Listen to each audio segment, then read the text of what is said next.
Hey everybody, how you doing? This is Kevin Gallagher. It's a pleasure to have you here. We're here every single Friday night at 8:30 p.m., every Monday morning at 11 a.m. If you're watching us on Comcast Channel 23, if you're watching us on the web, you could be watching us when we're live, and we're taping these usually on a Wednesday night around 6 p.m. And so if it's around that time, adjust for the time zone, of course, that you're in, because I'm Eastern time, you're seeing us live. And if you're watching us live on on YouTube or on Facebook or on Twitch, you can use the chat function and you can ask myself or our guests questions. We'll be here till 7 p.m. Eastern. And folks, thank you for tuning in and watching us. We just passed, by the way, our 25th anniversary of being on the air. That was back on October 10th. We went on the air in 1996. And things sure have changed. We now tape the show using the internet, going over the internet to do the program. And my guests, for the most part, I've always been kind of far away. I have one guy that's out in Pennsylvania, and my other guest tonight is in Los Angeles. So we're going to be talking about some interesting stuff. And as we are getting ready to go into the holiday season, this is something I want to really kind of look at, because it's something that we think we know a whole lot about, but we don't really know as much as we think we do. So we're going to be looking at the life and the times surrounding the time of the birth of Christ. And the first thing that we're going to be looking at tonight are those people that we call the Magi. Now, the Magi are the people that you traditionally hear talked about in that whole setup with the three wise men, and they were there, they were this, they were that, they sing songs about it, whatever. But we're going to find out what the actual reality is versus what the Christian tradition is, or as one of my guests likes to say, the Christian mythology. And it's very interesting. And even if you're not a Christian, I think you're going to find this program extremely enlightening and really interesting. So first up, we have Tim Keys. Tim, I want to say thank you for joining us here today, and just tell people a little bit about yourself, and we'll go from there.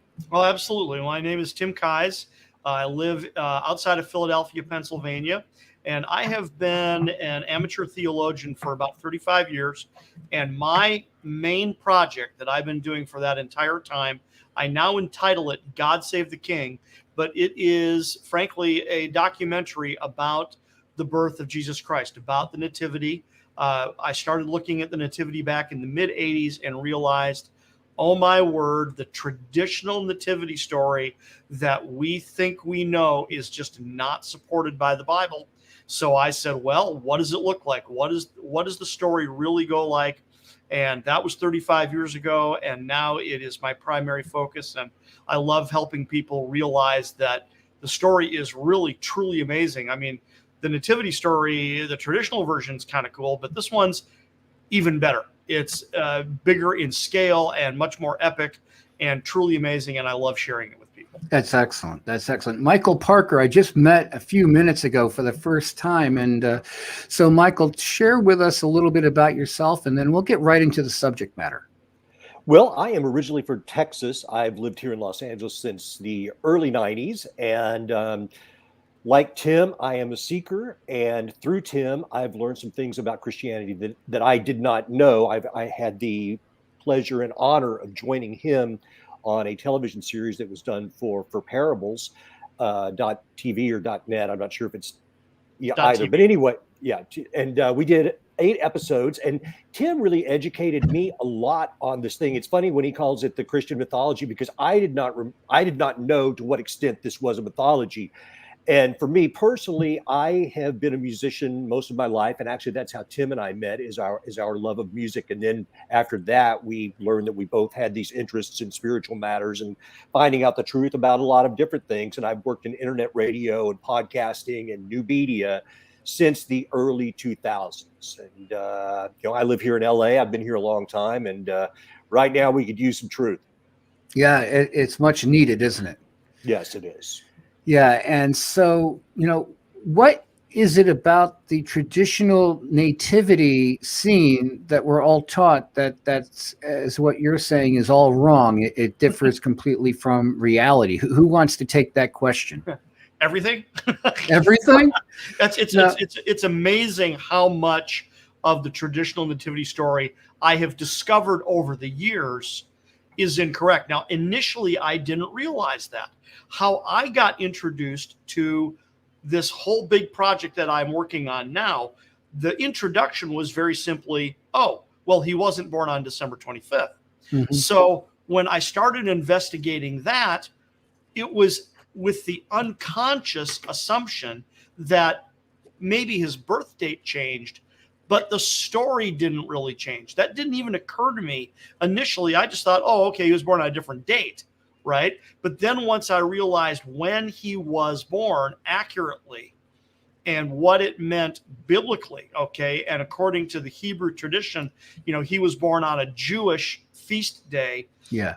What happened as a result is I started realizing, maybe this wasn't exactly like that. And then what happened is just over time, I was discovering errors, and then I'd correct that error. And then once I would correct an error, that would reveal another error, and so on and so on and so on, until Right. I've gotten to the point now where I know it's got to freak people out when I do it. But when they ask me, I go, yeah, everything about it is wrong. He wasn't born in a stable.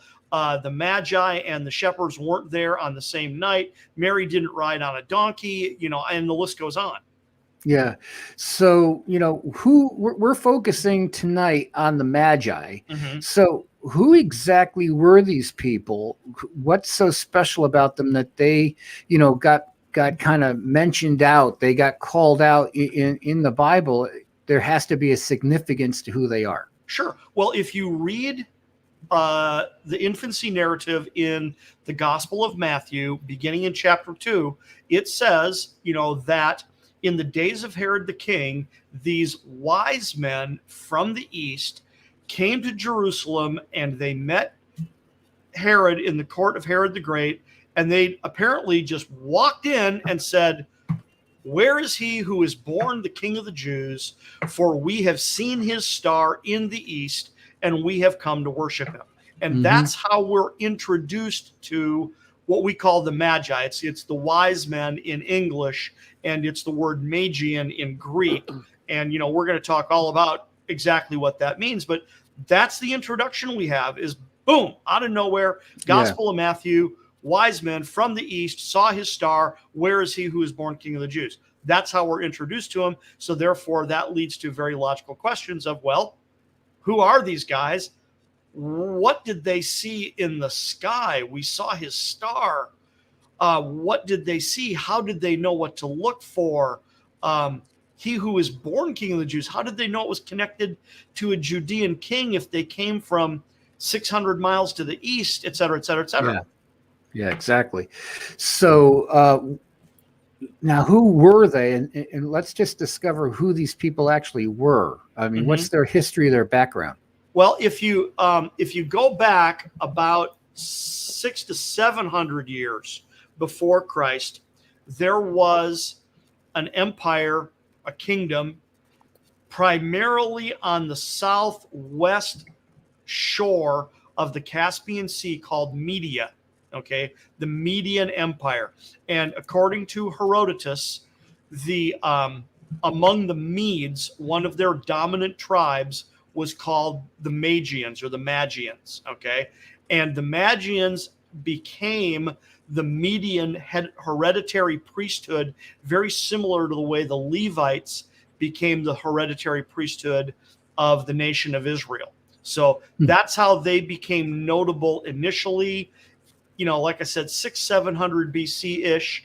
The Magians were simply the hereditary priesthood of the Median Empire, and then as you move forward in time, they developed, and then they became known for their pretty extraordinary, I'll call it metaphysical knowledge, okay? Because they were into they were the wise men. They really were the wise men. They were the royal tutors, so they did teach things like mathematics and science and stuff like that. But what they truly became known for was they became astronomers, and they became dream interpreters, and they eventually oversaw royal succession. And their big thing and how it all fits into our story. And I'm condensing this quickly because we only have an hour, because we could do this for days. Yeah. Is that in their heyday, in their peak, what they were known for is they gave a daily intelligence briefing to the king. Wow.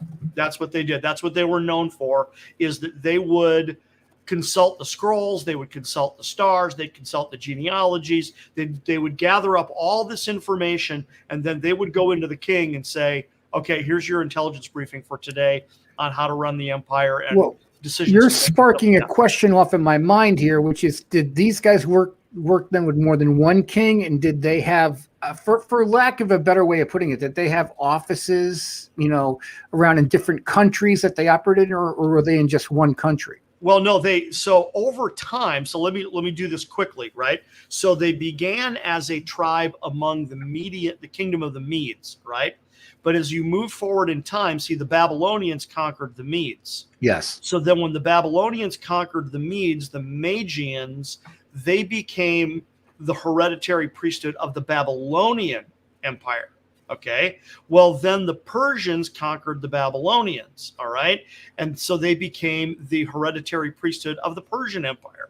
And then the Greeks conquered the Persians. Now, they didn't become the hereditary priesthood of the Greeks, but the Greeks nonetheless valued this kind of knowledge. So under the Greeks, what happened is prior to the Greeks, they were primarily a consolidated body, primarily in one kingdom, although they would be scattered around the kingdom, like in different cities, right? So if we talk about in the Babylonian Empire, for example, yes, there would have been Magi in Babylon. Yes, there would have been Magi in Baghdad. There would have been Magi in Ctesiphon. There would have been Magi in Sippar. All these different Babylonian cities would have had Magi there to do their job. But of course, a preeminent number of them would have been in the court of the king. But under the Greeks, what happened is the Magi tended to, for lack of a better word, kind of get scattered. And because the Greek Empire was so vast, right? Now you have Magi in Alexandria, Egypt. You have Magi in Damascus. You have Magi in Pergamum. You've got Magi in, all over the place in what we would now call Kandahar, which is in Afghanistan. You would have had Magi everywhere, scattered all over, because the ancient world really valued this kind of knowledge, and they would bring these men to their court or send their best and brightest to the east to study with the Magi. Pythagoras, the Greek mathematician Pythagoras, went to the east to study with the Magi. That's very interesting. Michael, what would you like to add to this to this discussion? Well, it's one of the things that I think about when I started learning all this, because we do have this simplistic view of the nativity. We have this simplistic view of the wise men, when in fact, the wise men, the Magi, are what I like to think of as what created the ancient world, because there are your strong men, there are your rulers, but then there's the brains behind the operation, right? And that's what I've learned from Tim. That's what these guys were. And we have a joke when we were making the show that the Magi kind of cornered the market on esoteric and scientific knowledge, and they imparted that to the various parties and the various countries that they dealt with, and they were so widely respected that it didn't matter which country conquered which. The Magi still had a job, right? And they were kept around to teach the young of the royal families, to advise the rulers through their dream interpretation, through reading the stars, through just their knowledge of the political climate of the time. These were ingenious men of yore. And one of the things that I remember the most when Tim and I were working on the show was this picture in my mind, which blew my mind. And I hope I'm not jumping the gun too much, Tim, but this is what I always think of about the Magi, is we think of there being three of them. Yeah. Because that's what we've been told. When in fact, as Tim just explained, they're now populated throughout these various countries. And when they came to see Herod, there wasn't three of them. There was there were hundreds. Entourage. And they were an entourage. And so that's how these guys operated. They were the power behind the throne, almost in a way that like Tyrion or Targaryen, I can't think of in the Game of Thrones. Right. These were the guys who, they really were the power behind the throne. Yeah, and I can remember from the Gospels, it talks about there being a great uproar in the city when they appeared, and 3 guys showing up wouldn't cause an uproar. Correct. Right. Absolutely correct. Even if they were clothed in finery, which these men probably were, yeah, you'd be like, okay, some rich guys rolled in, and then it wouldn't be a thing. So clearly that's not right. Yeah, it's interesting. Now, one thing I'll share with you guys before we move forward, and people can check this out on the web. You can go to timeoutyoutube.com. That is the, you can go to timeoutyoutube.com. You can also just type that in and you'll get to the YouTube page for the TV show. It's just an easy way to do it instead of that long URL that YouTube will give you. And then look for a playlist called Sting of the Scorpion. And what that is, it took me 2.5 years, guys, to put together, and it's in 14 parts, 30 minutes each, and it covers how the Word of God is written in the sky. And it goes over the star names, the constellations, and a lot of what we're talking about tonight fits into that. So if you want to get some more backgrounding on the information that we're talking about tonight, what you might want to do is watch those in order all the way through 1 through 14, and you'll get a really good education overview about star names, their meanings, and what it is that the Magi saw that freaked them out enough to make hundreds of miles a trip to Israel, because they knew that somebody was born just by looking at the stars. So, Tim, where would you like to continue from here? Well, what I need to do is finish a little bit about their origin. Sure. Because, like we said, they were one tribe among the Medes. Then the Babylonians conquer the Medes. The Persians conquer the Babylonians. The Greeks conquer the Persians. But then the Greek Empire, because it was so massive, right? Once Alexander died, Alexander divided it up under his 5 strongest generals, which quickly became his 4 strongest generals, because one got defeated.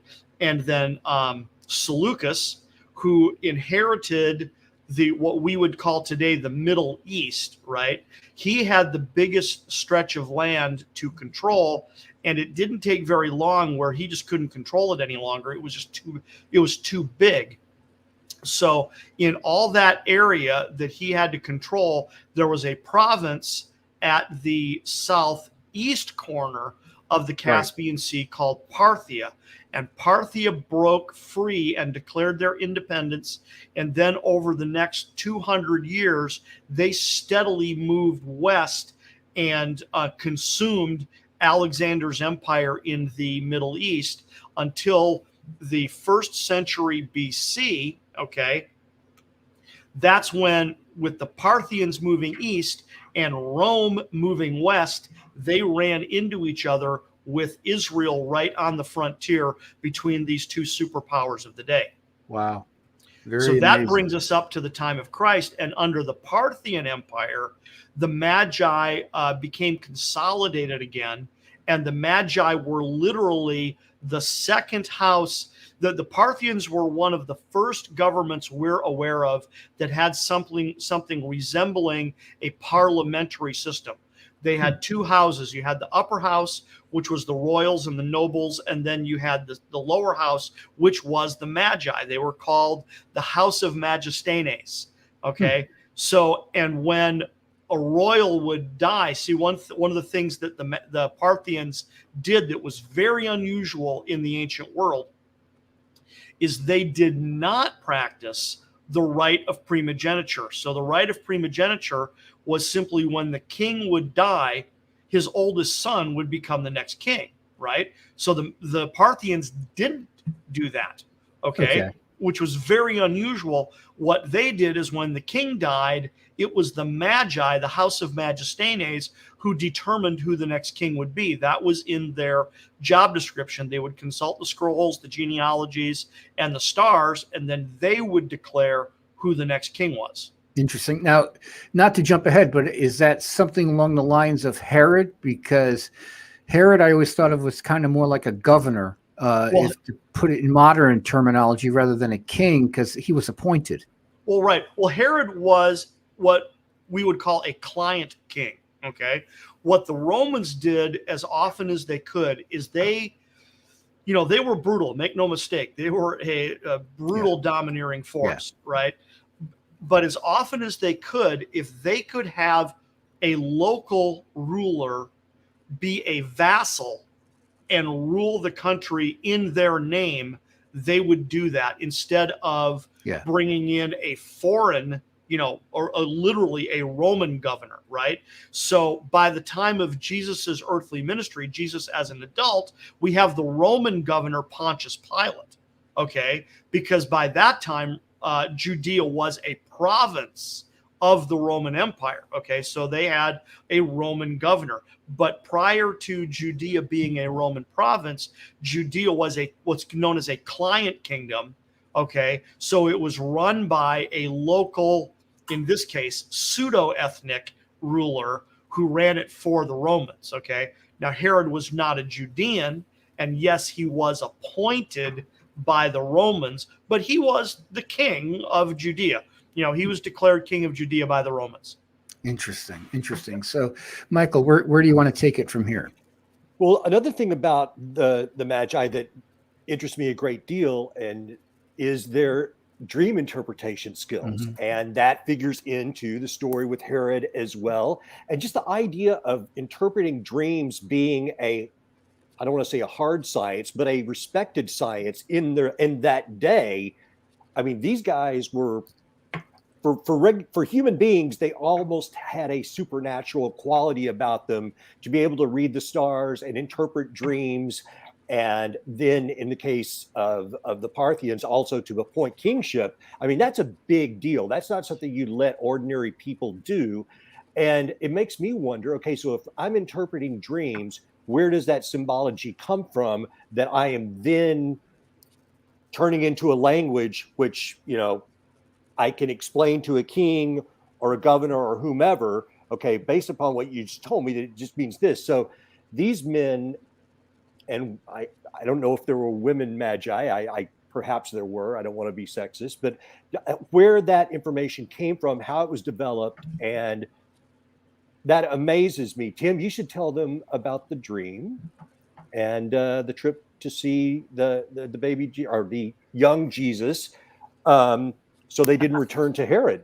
Yeah, well, it's really amazing that you bring that up, because today, unless you're someone like the three of us who has interest in these very esoteric things and in straight up biblical knowledge, I mean, I became interested in dreams for two primary reasons. One, the Bible says God speaks to people in dreams.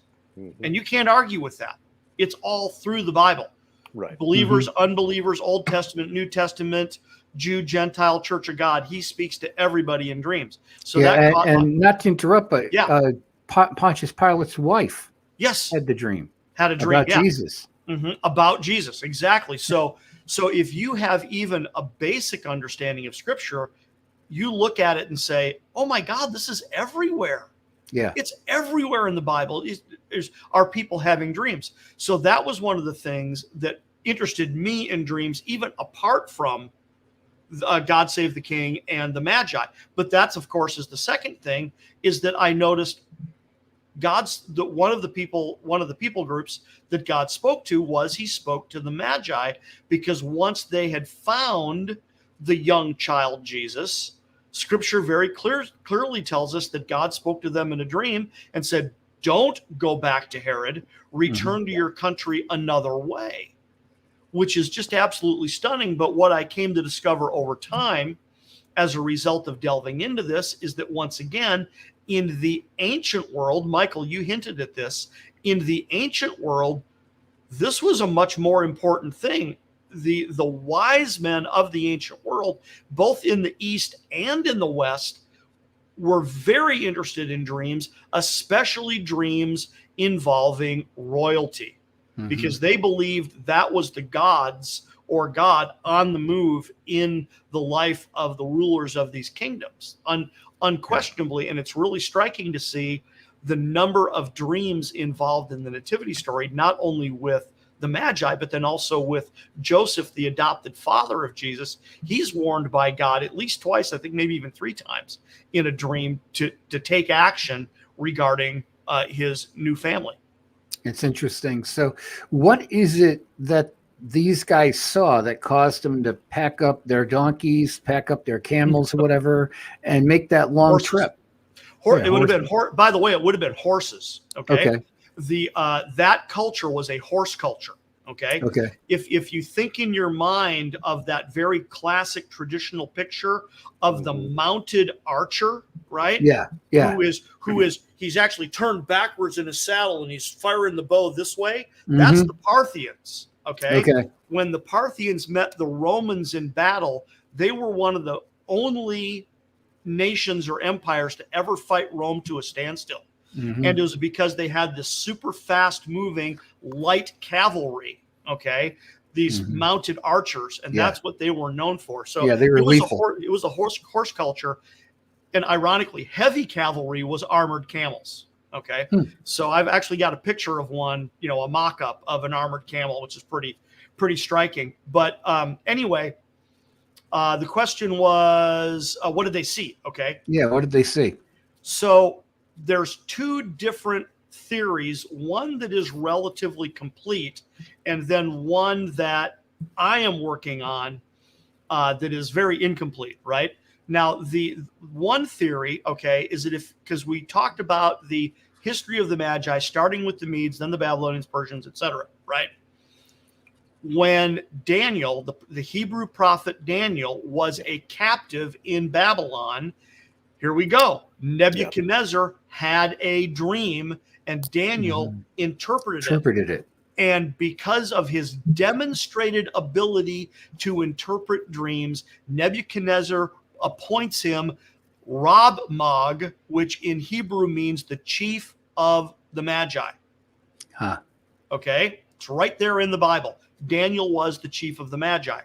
And so one theory, which I think is the most likely the case, is that Daniel imparted to the Magi his knowledge of Judean archaeoastronomy. In other words, how the Jews looked at the stars and interpreted the stars. Okay. Interesting. So, and that's what you mentioned, your the work that you had done, where and I can do it too, where you can look at the constellations, look at their names, look at the star names in Hebrew, and each constellation tells a story.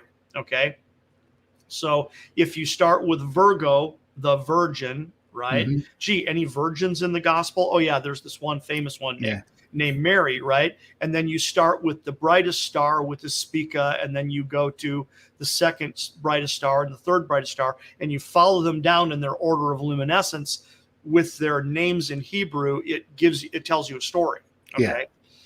So, so that's one theory behind that. Daniel imparted that knowledge to the Magi, and then a subset of the Magi retained that knowledge for the next 500-600 years. Okay.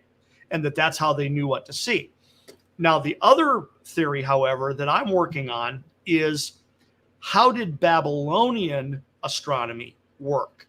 What were they looking for? Okay, because I have a sneaking suspicion that it wasn't exclusively Judean astronomy. I got a feeling that they overlapped, and that's what made the Parthian Magi go, oh my God, not only is this what Daniel said, but this fits with what we've been studying for centuries, right? It's just because I've seen how Jehovah Sneaky does stuff sometimes. I'm really curious to that, because also, see, when the Magi showed up at the court of Herod, they said, where is he who is born King of the Jews? For we have seen his star in the east. Now, in Greek, that phrase "in the east" is scientific. It's astronomical. Okay, it really means in the rising. We have seen his star in the rising. Okay. And what does that mean to the people watching? Okay. Well, in the rising means just like the rising sun. Okay. Stars rise above the horizon just like the sun does. It's just that if the sun is below the horizon, right, and you're watching the eastern sky, well, look at this. All of a sudden, a star goes whoop, just like the sun does. It's just that it's a star instead of the sun, right? Tim, if I could throw some, please go ahead.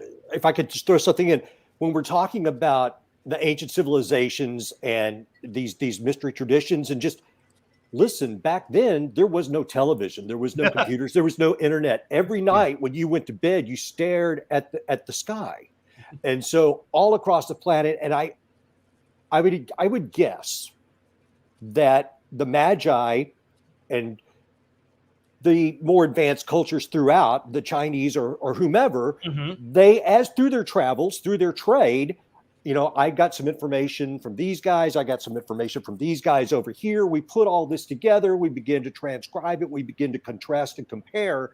And I would think people as wise as the Magi, they probably just like Tim said, they were hybridizing and taking in information from as many cultures as they could to expand their own knowledge. And I would just think that, they listened.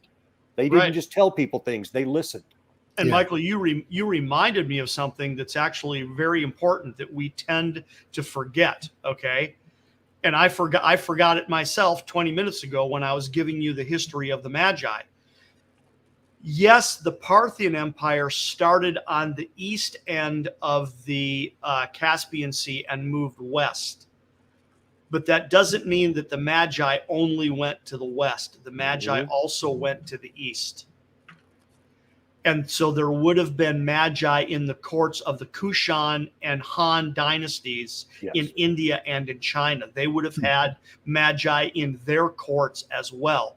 We forget that in this day and time, that was the known world, not Europe, not the Western Empire. It was the Eastern Empire that was the known world. And when the Magi traveled from Ctesiphon, which was their capital, right? So I believe that's where they would have come from in the Parthian Empire, was either Ctesiphon or Sippar. And I've got reasons for why those two cities, right? They would have traveled northwest following the Euphrates River until they got to the town of what is called Rasafa in modern Syria, right, where they would have crossed the Euphrates and they would have intersected the King's Highway that then would have taken them southwest through Damascus and then to Caesarea first, because Caesarea was Herod's political capital. So they would have went to Caesarea first, and when they realized that Herod wasn't in Caesarea, that's when they went to Jerusalem to meet him at his court there. But the reason I tell you what I just did is because those roads were part of a network that ran from upper Mesopotamia and the Levant and Egypt all the way to the Far East. It would eventually become known as the Silk Road. Right. So it's this massive networks of trade routes that ran all the way from Mesopotamia to the Far East. So unfortunately, we're very narrow-minded, and we fail to realize that there would have been Magi, like I said, in the Kushan is an Indian empire, and then the Han dynasty in China. There would have been Magi in those courts as well. And there's another theory that I'm working on. I don't usually put it out publicly because I can't prove it. So this is just, conjecture, right? Which is that, we talked earlier about the number of the Magi, right? That the Christmas Carol says, "We three kings of Orient are," right? Well, that's the tradition based upon the gifts. There were three gifts, so we made up this tradition that there were three wise men. But based upon what we now know is the job description of the Magi, that they were the lower house of Parliament. They were very powerful, knowledgeable men, the movers and the shakers of their day and time. They interpreted dreams. They read the stars. And here you go. They oversaw royal succession. That's their job. That's power. That's power. And well, see, not only is it power, but look how it connects to the nativity. Yeah. Right? Because seeing this wasn't Herod's first run-in with the Magi. Okay, this isn't the first time he ever encountered a Magi in his life. Because here it is. It's the exact same thing. It's the exact same thing. We always think Western. We always think Western culture, Western civilization. Herod would have had trade with the East. Mm-hmm. So he would have encountered the Magi before. It's not that they didn't know who these guys were. Right. It's just now, it wasn't a surprise. Now, Tim, the thing that I'm thinking of here is that you're telling me that these guys would appoint kings in certain areas and such. They did have some political power. So when these guys showed up in Jerusalem, it talks about there being a great uproar. To put it nicely, Herod must have been, beside himself. And so he must have been freaking out because these guys have some power. Mm-hmm. So when they're asking a rather benign question, I would think you might have gone whew, because they were asking about he who was born king of the Jews, and he may have been expecting to get overthrown, I guess. Well, yes. Am I on the right track here? Absolutely. See, I don't think it was a benign question. I don't think it was a benign question at all. I think they knew exactly what they were asking because they would have known that Herod was a Roman appointee, and they knew that their job was overseeing royal succession. So they marched right into his court and said, by the way, where's the real king? So they would be really the only ones who could just march right in because they're like, oh, they're here. Come right in. Yeah. Michael, I know you want to add something. Go for it. Go ahead. No, I was just listening, and I didn't have too much to add other than, yes, I think his mind was completely blown. And I was laughing because there's a colloquialism that I will not use, but I'm sure he was freaking out completely because when these guys show up, you're like, oh, no. Yeah. And there's nothing that they're going to say to you that's not going to have consequences attached to it. Exactly. And then seeing part of the backstory, because here's the other part. Most of us don't know the backstory. Okay. When Herod was appointed king of Judea by the Romans, Rome did not control Judea. Right. Parthia did. So the Romans gave Herod 11 Roman legions to go drive the Parthians out of Judea. And it took him 3 years to do it militarily. Okay. And he drove the Parthians out. Okay. So this isn't the first time that Herod's been at war with the Parthians. Got it. So this is in the and like you and I were talking about this on the phone earlier today, that Herod, because he was a Roman appointee, right? And he married Judean royalty, his wives and children have a better claim to the throne than he does. So he was a very paranoid man that spent his entire career defending his throne against all challenges. This is exactly why my project is called God Save the King. That's where I got the title from, is because Herod would kill any threat to his throne. Right? So that's why he put the order out to kill all the young boys 2 years old and younger. Precisely because the Magi, who are king makers, that's what they do, marched into his court and said, where's the real king? Right? And because he's already been executing other threats to his throne, this is totally in keeping with Herod's character. It's like, and he says he called the Jewish scholars and said, okay, so where's the prophecy that the Messiah is to be born? Right. Oh, Bethlehem. Okay, cool. Black ops troops. Okay, great. Quick and quiet. You go to Bethlehem, you kill every kid. Yeah. He did what strong men do. He ruled with force and violence and the threat of, you will die if you do not listen to me and do what I say. Yeah. Game of Thrones. Yeah. Precisely. Yeah, right. It's really interesting. I mean, the plot thickens and you can start to see the political climate 2,000 years ago, what was going on. And it just gives it a whole different flavor, doesn't it, guys? Yeah, absolutely, completely. And so now you have to add this to it, which is the fact that, like I said, the Parthian Empire begins when they break from the Greeks. The province of Parthia is on the southeast corner of the Caspian Sea, and the Parthian Empire consistently grows to the west, where they run into the Romans who are moving to the east. And Israel is right smack on the frontier between these two superpowers. Okay. So, and they went to war. The Parthians and the Romans duked it out big time for the next 50 to 75 to 100 years after they encountered each other. At first, they didn't encounter each other right away because the dying Greek Empire was a buffer between them. But once the Greek Empire crumbled completely, the Parthians and the Romans just went at it, right? So, like I said, when Herod was appointed king of Judea by the Romans, Rome didn't have it to give. So they armed him and gave him legions to go drive the Parthians out, which he does, right? So now Herod administrates Judea for Rome for the next 35 years.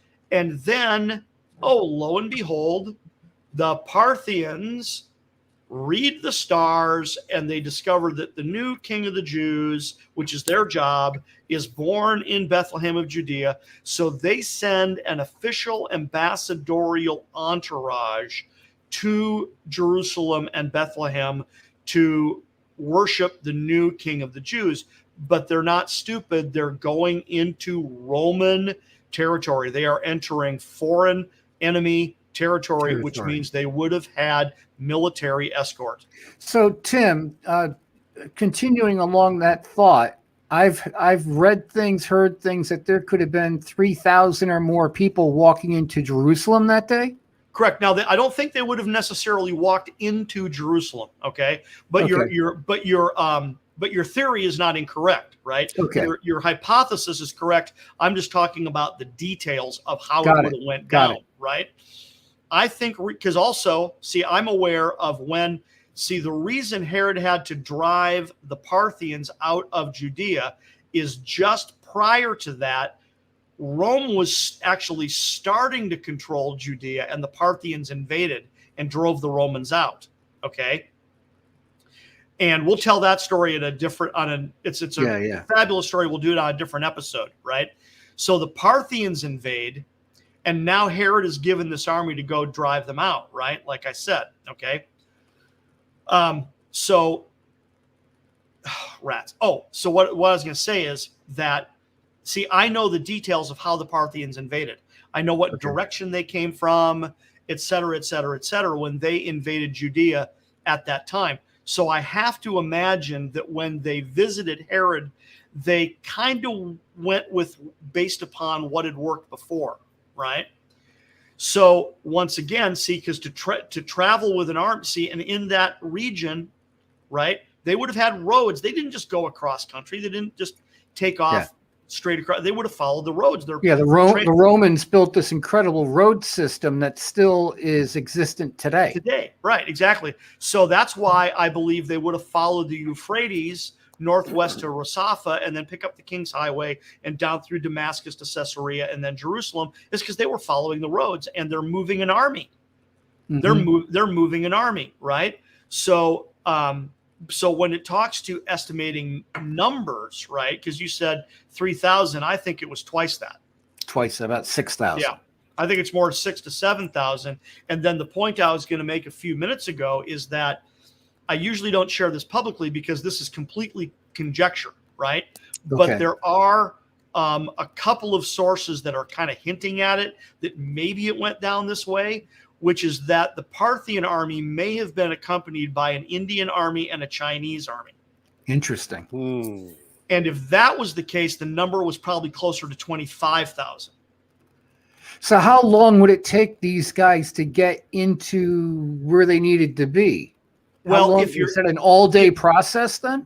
Well, see, because what I think what would have happened is if they took the route that I believe they took, right, they would have come down from the north. That's kind of the whole point, right? Yeah. Is they're coming down from the north, and the army, you see, would have stopped shy of the city and encamped. Got it. You don't bring the whole army into the city. You drop the army off, and then you send the ambassadorial entourage into the city. Right? The Romans did the same thing. They're notorious for Correct, exactly. And then, see, here's another fun little detail that I don't get to mention very often, right?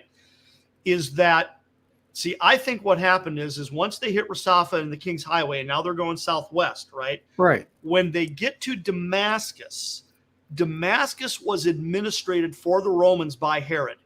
Okay?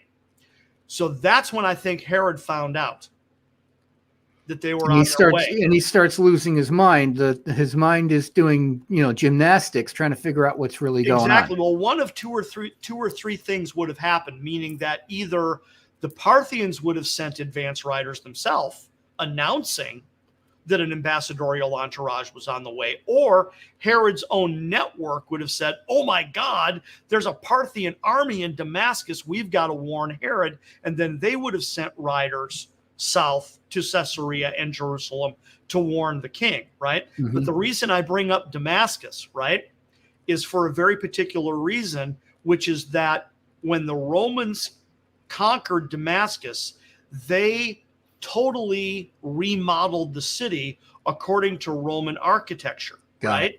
And one of the things the Romans always did is they always made sure there was at least one street in the city that could handle an army, that would be big enough and wide enough and paved, right? That it because they're taking care of their own interests. Because they're taking care of their own interest, right? That street in Damascus is mentioned in the Bible. It's called the street called Straight in the book of Acts. Got it. If you look at the ancient city of Damascus, that road is still there today. And then also the eastern gate of Damascus, I've got a picture of it because it's the modern version, so it's not exactly like it was 2,000 years ago. But the eastern gate of Damascus is still standing. Okay. Wow. And when you look at the eastern gate of Damascus, the main gate is like 40 feet wide. So that's big enough for cavalry and wagons and camels and all that stuff. And then on either side of it were two smaller gates that were about 20 feet wide. And that's where all the infantry would have walked through, right? And one of the records that I have, and like I said, once again, disclaimer, I usually don't do this publicly because it's a little bit on the conjecture side, that it says that when they traveled through this gate, the eastern gate of Damascus, it took them from before sunrise until after noon. Wow. So that's like 6-7 hours then. Yeah. Or more. Mm-hmm.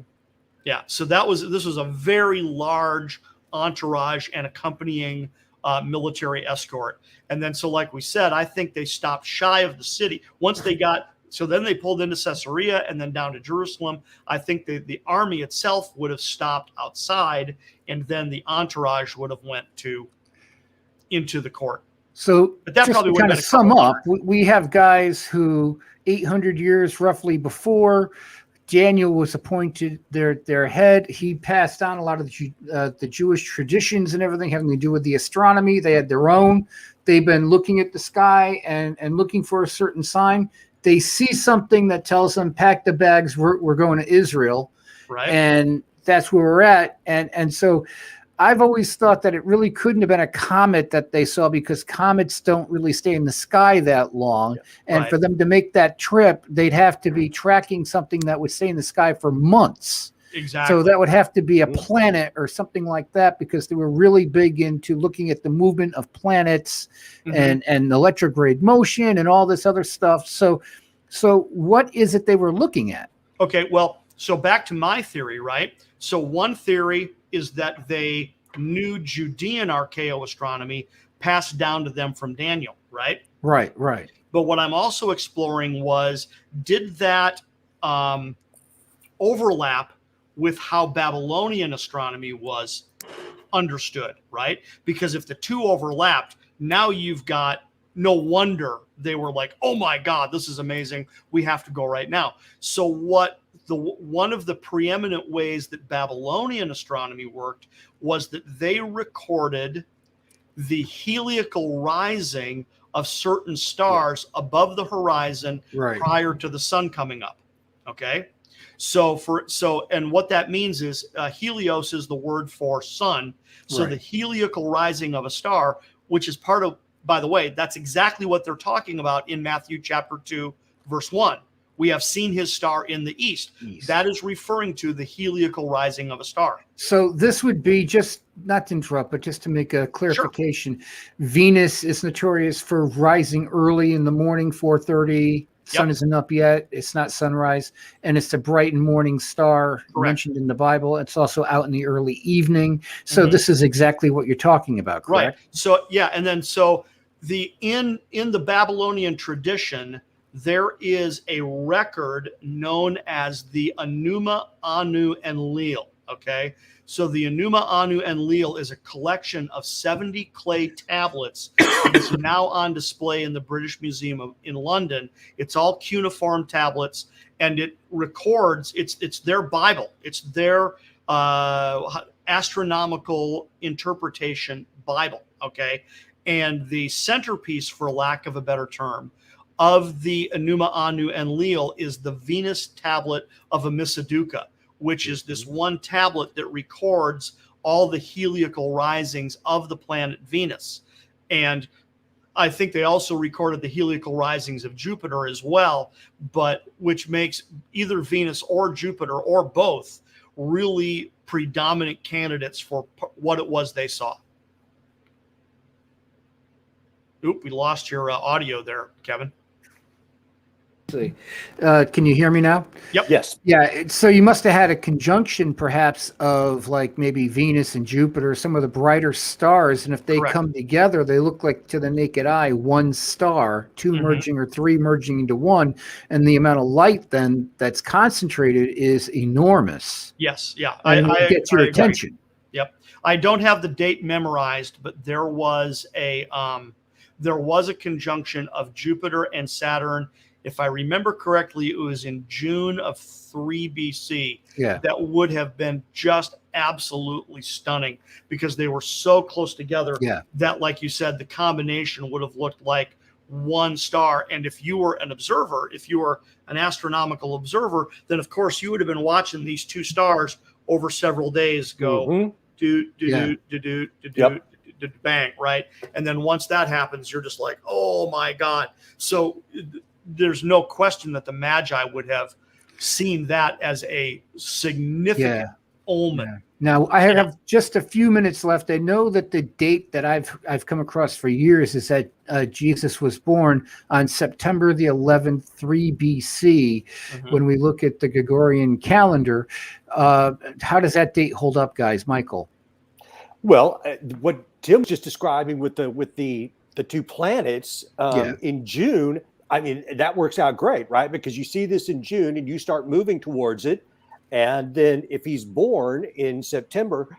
So, I mean, when I first heard this, like a lot of people, I mean, I grew up with the Christian myth, as Tim calls it. And it's this really simplistic, you know, what's the things that we shake up with the snow? And it's that kind, snow globes, kind of, it's that and by the way, I got, let's see, I got about 3 minutes. So, okay, let me just wrap this up. So anyway, I think that Tim's description of this being 3 BC 9/11, I think it's completely plausible. I do think that the Magi saw some kind of a conjunction. I agree with you on that. And I think these were planets versus stars, not a comet, not a fast moving asteroid or meteoroid or anything like that. Something that they had time to notice and go, this is worth looking into. Yeah. And I think also the part of the sky that it was operating in, because from some of the things that I've learned, where it is in the sky and what constellation it's in is a big deal. Yes, absolutely. Yeah. So, final thoughts, Tim. Final thoughts, Michael. Michael, let's go back to you. What are your final thoughts on this subject? My final thoughts on this, and Tim and I discussed this, it's like, listen, I love Christmas. Tim loves Christmas. It's my favorite time of the year. So no one's trying to take the air out of the enjoyment of that holiday. This is just an expansion of information that's pretty important. And so I guess I would just want to stress, listen, we're not here to ruin Christmas. It's just we're trying to impart some information that we believe is fundamentally important. And I thank Tim for bringing me into that conversation, because I did not know it before I met him. Yeah, and Michael, I think it adds to and makes it even more significant when you know the real facts versus the mythology. It I makes think it it makes more it a lot real, more plausible. more plausible and more gives it greater depth. I And think more there's a lot more depth. context. Context, yeah, is very, very good. And Tim, what are your final thoughts? Well, what I would bring up is this, which is that my goal, like Michael said, my goal in God Save the King is not to ruin someone's party. That's not really what I'm after here. All I'm really trying to do is tell the nativity story as the Bible tells it and what it really would have looked like. It's just unfortunate that over the years, the traditional story became so predominant. Yeah. And it's just unfortunate that it's just factually just not accurate. I'm just trying to tell the story the way it really would have looked. And if you watch pretty much any, television documentary about any famous figure, pick your historical figure. Yeah. Somewhere at the beginning of that documentary, they're going to say, oh, the tradition or the legend or the myth goes like this, ABC, but in reality, it probably looks more like this. Yeah. XYZ. And that's all I'm really doing here is I just simply want to tell the story the way it happened because, number one, I think it's an amazing story that we're missing out on, for one thing. And also, of course, I think it brings greater glory to God. And very quickly, you have a radio show that runs on the Truth Be Told radio network. Tell people a little bit about the show, when it's on, and how they can tune in. Very good. It's called God Save the King. It broadcasts every Friday night at 10 p.m. Eastern on the Truth Be Told radio network. And it's all about what we're talking about tonight. It's just that I take the opportunity to go much slower and go much more in depth about all the evidence that I have researched over 30 years that has led me to the conclusions that I have regarding what this story really would have looked like. That's pretty amazing when you think about how convoluted things got. And as you say, the mythology, when you take away that veneer and you look at exactly what was really going on at the time, I think it makes things far more real. And I'm trying to search for the right word that I have here, but something you're going to appreciate far more than what we've been given as reality. Yeah. And that's really the thing that I'm looking at. And I mean, we've only really scratched the surface here, and we haven't really gotten into too much of it at all. We're going to have at least 2 more shows covering different aspects of this topic, folks, over the next couple of weeks. So you're going to want to tune in again and check out what we're doing here with Tim and with Michael, and as we kind of really explore and expand on this subject. And folks, I'm Kevin Gallagher for Tim Kynes and for Michael Parker. I thank you so much for joining us here on the program tonight. As always, you can catch us every Friday night, 8:30 p.m., every Monday morning at 11 a.m., Channel 23 in Connecticut. You can watch us online. You can go to timeoutyoutube.com. You can also listen to the program. That's without all the video. You can listen to it on the Truth Be Told radio network. We play the show 9 p.m. Eastern time on Friday evening, so you can hear the show. And I really do thank you for joining us. Please tune in again next week to see what it is we'll be talking about. Until then, hey, have a great night.